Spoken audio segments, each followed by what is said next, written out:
কসবা কাণ্ডে গোপন জবানবন্দি দিতে শনিবার বিকেল 4টে নাগাদ আলিপুর আদালতে পৌঁছলেন অভিযোগকারিনী।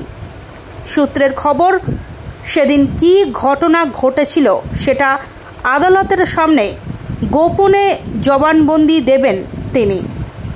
পাশাপাশি আজ সিকিউরিটি গার্ডকেও গতকাল কসবা থানার সামনে আন্দোলনকারীদের সাথে একই প্রিজন ভ্যানে নিয়ে আসা হলো আলিপুর আদালতে।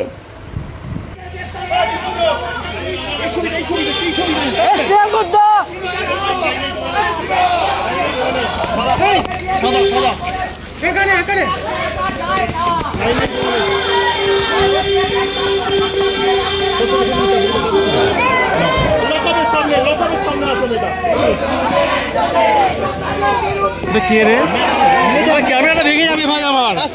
দীপেন্দু কি এটা ছবি হলো, এটা ছবি দাও। আরে ভাই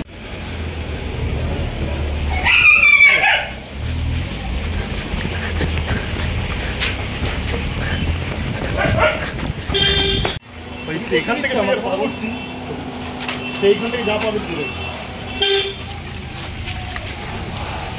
এই রে বিক্ষোভ শুরু হয়ে গেল রে। এইখানে ঘটনাটাই ভুল হয়েছে। আমি কোথায় ঢুকছিস? কেউ বেশি ক্লোজলি রাস্তা ক্লোজলি ভেঙে যাবে না।